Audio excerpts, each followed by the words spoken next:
les informations d'ici et d'ailleurs sur Radio La Frontière. C'est parti pour tout de suite.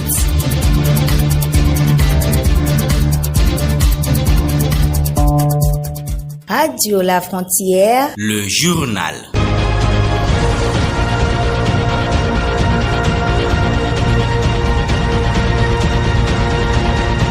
Vendredi 31 juillet 2020, mesdames et messieurs, bonjour et bienvenue au journal. Peuple dahoméen, je proclame solennellement l'indépendance du Dahomey ce lundi 1er août 1960 en présence des représentants de la République française.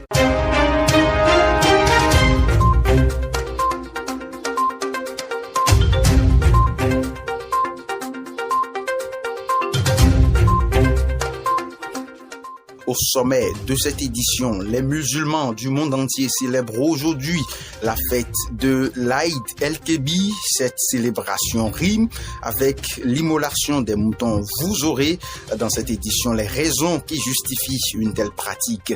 Et puis au Burkina Faso, le prix des moutons a flambé et acquérir aujourd'hui un mouton au marché de bétail de Ouaga Inter devient un exercice difficile pour les fidèles musulmans.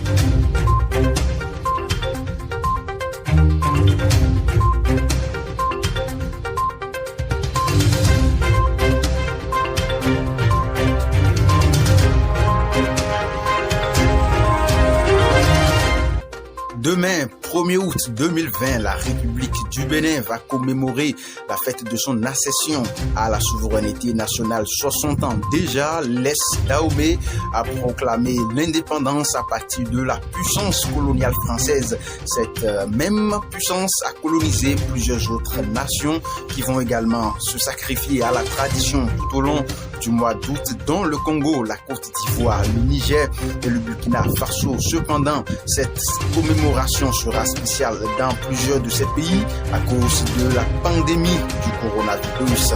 Jean-Paul Nkolo m'accompagne pour le développement après cette courte pause.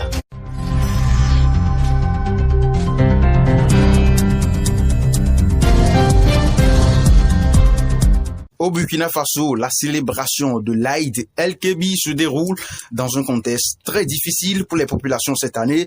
Jean-Paul Nkolo, vous nous revenez de Ouagadougou. Effectivement, Douglas Agbo, avec l'insécurité, les populations ont abandonné plusieurs villages. À cela s'ajoute la pandémie du coronavirus qui a considérablement fait baisser le pouvoir d'achat des populations. Cette situation favorise la montée du prix des moutons par rapport à l'année dernière. Ainsi, acquérir un mouton aujourd'hui au marché de bétail de Ouaga Inter devient un exercice difficile pour les fidèles musulmans. La fête de l'Aïd el-Kébi signifie littéralement la grande fête, vise à commémorer l'asservissement d'Ibrahim à Dieu.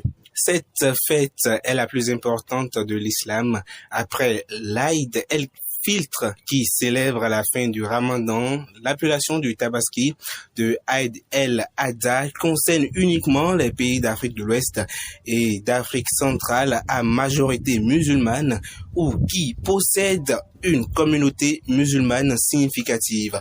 Dans le reste du monde, cette fête est connue généralement sous son nom arabe Aïd al-Adha. La Tabaski est célébrée dans le but de commémorer l'asservissement d'Ibrahim à Dieu qui lui a ordonné de sacrifier son fils Ismaël. Elle est donc plus qu'un simple événement religieux et constitue un moment de partage de générosité envers les pauvres et les nécessiteurs. Jean-Paul Nkolo, près de 90 millions de musulmans nigériens célèbrent ce jour la Tabaski en pleine crise sanitaire due à la pandémie du coronavirus. Effectivement, à cause de la pandémie du coronavirus, cette année, la Tabaski, souvent appelée la fête du mouton, sera bien différente des autres années. Les autorités fédérales ont envisagé des mesures d'interdiction de rassemblement à travers le pays. Le gouvernement demande aux citoyens de ne pas se livrer à des activités qui facilitent la propagation du virus. De nombreux citoyens des villes et des villages ne pratiquent pas la distanciation sociale dans les mosquées et autres lieux de rassemblement, ce qui augmente les risques. La Tabaski est avant tout un moment de de partage et de convivialité. Pour ceux qui ne peuvent pas s'offrir un mouton, le poulet serait un idéal. Le président togolais Faure Sibé a adressé un message à la communauté musulmane togolaise vivante au pays comme à l'étranger. Comme de coutume, le président togolais a fait recours aux réseaux sociaux pour adresser un message à la communauté musulmane à l'occasion de l'Aïd el-Kébi, communément appelé Tabaski. Dans son message, Faure Sibé a souhaité une joyeuse fête à la communauté musulmane togolaise résidant au pays et aussi dans les autres pays. À travers son compte Twitter, il a évoqué ceci. Je cite, à tous nos concitoyens d'ici et de la diaspora, je souhaite une bonne fête de la Tabaski. Fin de citation. La fête de la Tabaski dans les pays d'Afrique de l'Ouest et centrale est une importance musulmane. Elle a lieu le 10 du mois de Djou al-Hijja, le dernier mois du calendrier musulman. Un dernier élément pour boucler la Tabaski dans cette édition. Chaque année, au cours de la célébration de la Tabaski, encore appelée la fête de l'Aïd el-Kébi, des moutons sont sacrifiés pour incarner la puissance d'Allah et demander le pardon à Dieu. C'est ce que nous explique l'imam Amadou. La fête de la Tabaski, qui signifie la fête du mouton. C'est ce jour que le prophète Abraham, en voulant sacrifier son enfant, Dieu a changé l'enfant par un bélier. Si le jour-là, Dieu n'avait pas envoyé ce bélier, aujourd'hui, ça serait, chaque année, on allait sacrifier un enfant. Donc, Dieu a fait ça pour nous épargner de sacrifier nos enfants. Et c'est le mouton qui remplace ce sacrifice.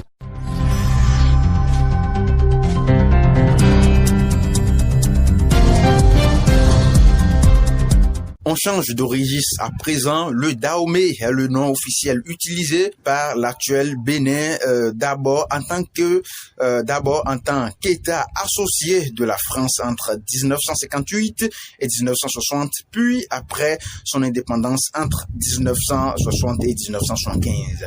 En 1946 et 1960, de nombreux partis politiques naissent au Dahomey. Suite au référendum voté le 28 septembre 1958, le Dahomey devient ainsi un État communauté, un État de la communauté française. Que pouvons-nous retenir des événements ayant écoulé la proclamation de l'indépendance du Bénin en 1960 grâce Fanou? Le 1er août 1960, lors de sa tournée africaine, le président français Charles de Gaulle proclame l'indépendance du Dahomey. Le 22 septembre, le pays obtient son siège à l'Organisation des Nations Unies. Le 25 novembre 1960, la première constitution du pays est approuvée par l'Assemblée constituante. Hubert Maga, personnalité de l'ethnie Bariba, devient le premier président du Dahomey indépendant qui adhère au Conseil de l'Entente et à l'Union monétaire ouest-africaine. Lorsqu'une période d'instabilité politique sévit le Dahomey, Hubert Maga démissionne le 3 décembre 1963 et est placé en résidence surveillée. Une nouvelle constitution entre en vigueur le 5 janvier 1964 et 2 semaines plus tard, Sourou Mingan Akwiti devient un second président avec pour premier ministre Justin Ahomandegui. Le colonel Christophe Soglo réalise un coup d'État tous les 2 ans. Le 17 décembre 1967, Soglo, à son tour renversé par un putsch militaire, cède sa place quelques années plus tard. Plusieurs années ont succédé et le pays change officiellement de nom et devient la République populaire du Bénin le 30 novembre 1975. On parle toujours de l'indépendance du Bénin. 1er août 1960, 1er août 2020, 60 ans que le Bénin vit l'indépendance, ce qui est possible grâce aux efforts des élites dahoméens. Hubert Koutoukou Maga, premier président du Dahomey d'hier, Bénin d'aujourd'hui, a eu l'honneur de proclamer la souveraineté nationale. Roger Godonou nous plonge dans la nostalgie de cette indépendance. En 1926, il achève ses études primaires à Boycon, puis à Abomey, l'année où il obtient le certificat d'études primaires. Il intègre l'école primaire supérieure de Porto-Novo d'entrée à l'école normale William Ponty en 1933 à Dakar. Ce parcours fut élogieux, mais ne suffit pas au futur président de Dahomey. Alors, il tente sa chance sur l'échiquier politique. Cependant, Lors des élections locales de 1946-1947, l'homme politique Hubert Kouchoukou Maga se présente au deuxième collège dans la 6e circonscription réunissant les sectes de Kandi et de Nati Tengou sur la liste de l'Union progressiste de Dahomey, UPD. Il devint personnage influent dans un mouvement politique du Dahomey, ce qui lui permet d'être député aux élections de janvier 1956. Vous aurez demain la suite de l'histoire de l'indépendance du Bénin à travers une émission spéciale. Les premières manifestations entrant dans le cadre de la fête de l'indépendance dans les années 1960 ont été effectives sous l'égide du premier président du Dahomey, Hubert Maga. Et c'est ce que nous raconte à travers cet élément l'un des acteurs de la société civile ayant vécu l'événement. J'étais déjà au collège quand on a fêté le 1er août. Donc le 1er août, j'ai suivi le défilé militaire et civil. J'étais à Cotonou. Et c'est avec mon petit vélo que j'étais parti de Cotonou à Port-Nombo pour suivre le match de football. Quand on a fini, j'étais revenu encore à Cotonou. Mais c'était sensationnel, le défilé. Et c'était au temps du président Hubert Maga. Après ça, Maga a formé son gouvernement. Et il y avait Albert Tevoisiré qui était le ministre de l'Information. Il y a eu un coup d'État des militaires. Ils ont sauté Hubert Maga. Maga a quitté le pouvoir. Il a dit que lui, il ne veut pas effusion de sang. Il a laissé le pouvoir. Et là, il y a le colonel Soglo. Il n'était pas encore colonel, il était lieutenant, mais il était lieutenant-colonel, donc il a pris le pouvoir. Il a formé son gouvernement. Lui aussi, en quelque temps, hop, on l'a sauté. Il y avait un gouvernement, un triumvirat, composé de Apiti à Romanegbe Maga. Les jeunes cadres sont arrivés, ayant à leur tête Mathieu Kérékou. Mathieu Kérékou a pris le pouvoir et il a dissous le gouvernement. Un mercredi, vers 11h30, et ils ont pris le pouvoir. Quand ils ont pris le pouvoir, qu'est-ce qui s'est passé? Eux autres, ils ont instauré le JMR, le gouvernement militaire révolutionnaire. La révolution a fait son temps. Quand la révolution a fait son temps, vers la fin, qu'est-ce qui s'est passé? Il n'y a plus assez d'argent dans le pays. Donc, les structures économiques n'ont plus d'argent. Ils ont demandé à aller à la conférence nationale.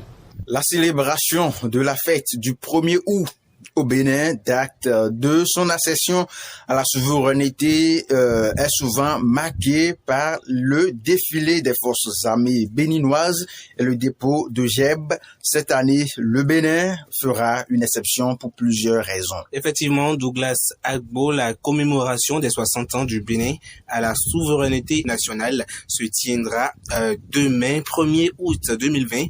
Dans la plus grande sobriété, et c'est du moins ce que a finalement décidé le gouvernement au regard du contexte sanitaire actuel. Au cours du conclave hebdomadaire du 8 juillet dernier, le gouvernement béninois a précisé les modalités pratiques du déroulement des cérémonies relatives à la célébration des 60 ans de la fête du Bénin, dans la dynamique d'honorer la mémoire de nos illustres disparus et saluer nos forces de défense et de sécurité.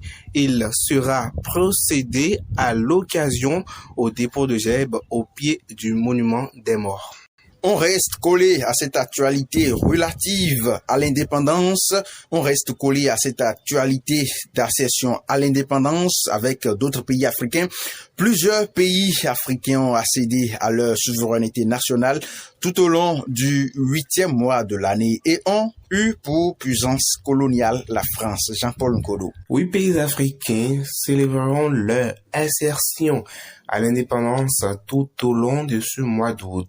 Démarrant par le Bénin qui a connu l'accession à la souveraineté nationale le 1er août 1960 et grâce à la puissance coloniale française, son premier président à l'époque était Hubert Maga. Va s'en suivre le Niger, indépendant le 3 août 1960, toujours par la France, le Burkina Faso le 5 août 1960, toujours colonisé par la France, la Côte d'Ivoire le 7 août 1960, colonisé bien sûr par la France, et ayant pour premier président de l'indépendance Félix Houphouët-Boigny. Toujours dans le lot des pays ayant eu l'indépendance en août 1960. En août, le Tchad qui est indépendant le 11 août 1960, toujours par la France. Un autre pays indépendant par la France, la République centrafricaine, le 13 août 1960. 2 jours plus tard, la République du Congo a également proclamé son indépendance et bien sûr a été colonisée par la France. L'indépendance de ce pays a été proclamée par le président Fulbert Youlou. Le Gabon, 2 jours plus tard également, c'est-à-dire le 17 août 1960, devient le 8e pays qui a été colonisé par la France et a obtenu l'indépendance grâce à Léon Mba.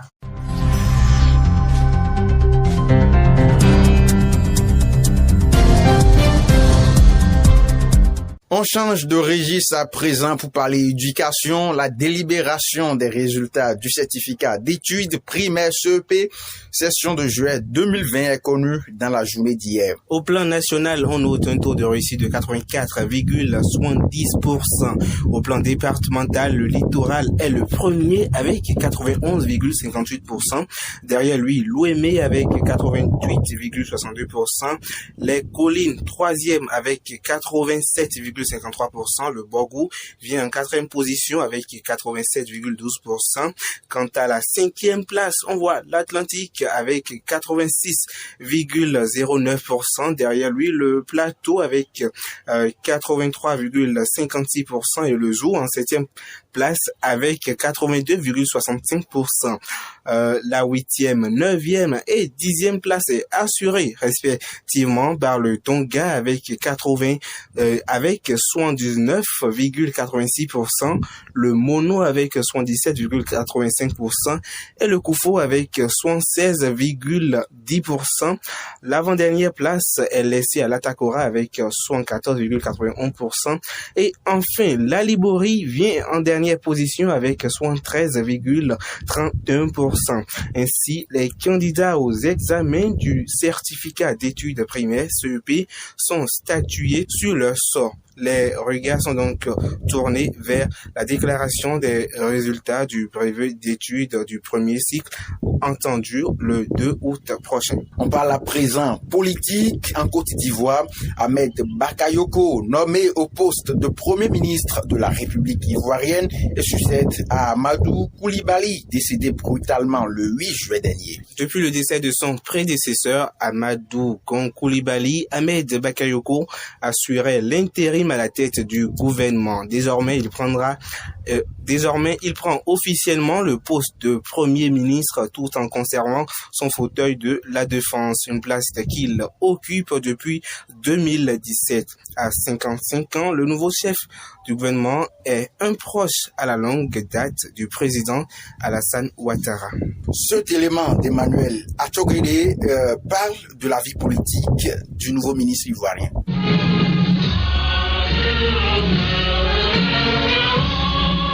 Né le 8 mars 1965 à Abidjan, il est ministre d'État, ministre de la Défense depuis 2017.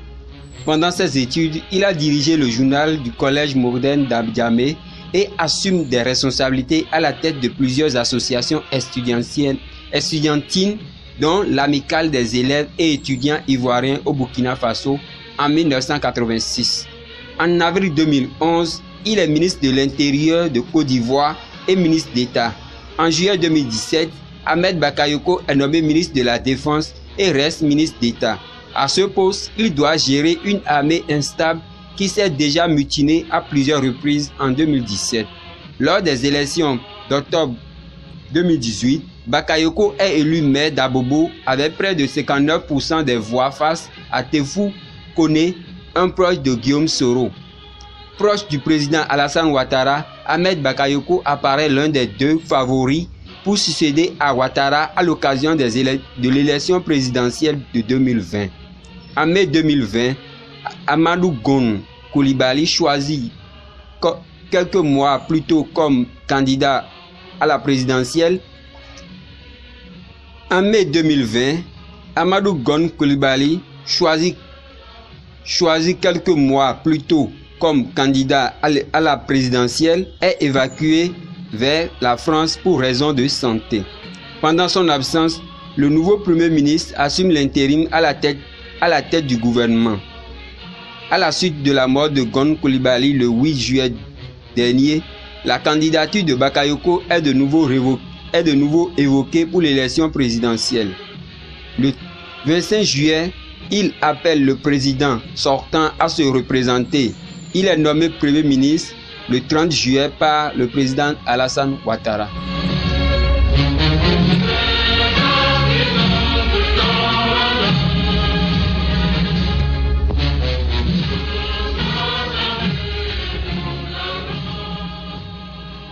Toujours en Côte d'Ivoire, les Ivoiriens résidant au Canada ne sont pas autorisés à voter lors de la prochaine présidentielle de 2020. C'est ainsi les Ivoiriens de la région de Montréal au Canada, inscrits sur la liste électorale récemment, ne pourront pas prendre part à la prochaine échéance électorale, bien sûr, qui est présidentielle, prévue le 31 octobre 2020 dans leur pays.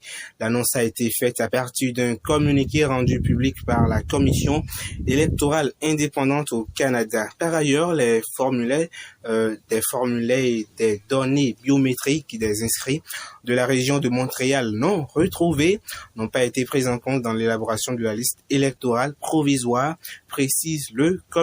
Le CERD du Canada s'excuse auprès de la communauté ivoirienne concernée par cette situation involontaire. Jean-Paul Nkolo, une dernière information pour boucler cette édition. En Ouganda, un jeune âgé de 25 ans écope de 11 ans de prison pour avoir tué un gorille des montagnes. Félix Biamukama, jeune Ougandais, s'est fait condamner ce jeudi par la justice de l'Ouganda.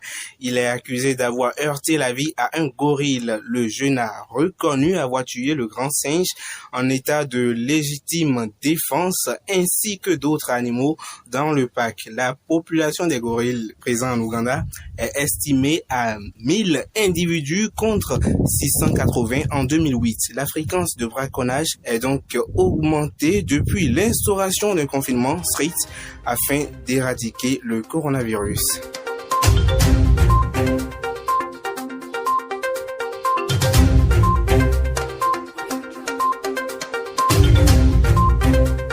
Ici s'achève cette édition réalisée par Emmanuel Atogede, Roland Bokosa pour la mise en onde, présentation Jean-Paul Nkodo, Juvenal Douglas Agbo. Merci d'avoir été des nôtres.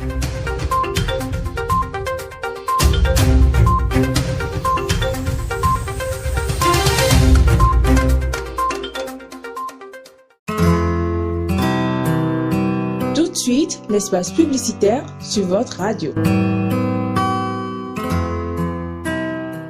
Communiqué. Inscription à la première session de formation au métier de consultant expert en digitalisation RH. 20 bourses de formation disponibles au métier d'expert consultant en digitalisation RH. La fonction RH se digitalise. Tout change et des postes clés se créent. Le spécialiste RH d'hier et aujourd'hui va se métamorphoser encore plus demain.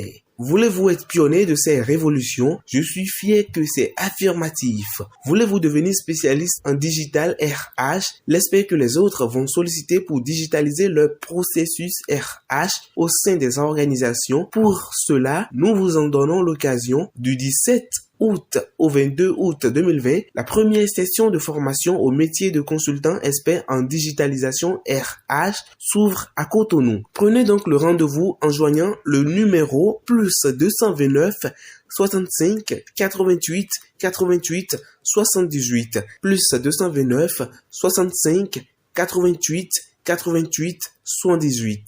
Afrique It Corporate, un organe de communication et d'information, recherche de toute urgence 3 rédacteurs web disponibles et compétents. Contenu rédactionnel, politique, société, santé, environnement, culture. Vous désirez vous faire recruter en tant que web rédacteur? Veuillez nous joindre par votre nom, prénom, adresse et numéro de téléphone sur le mail de la radio, radiolafrontière@gmail.com ou contactez le 98 37 05 25.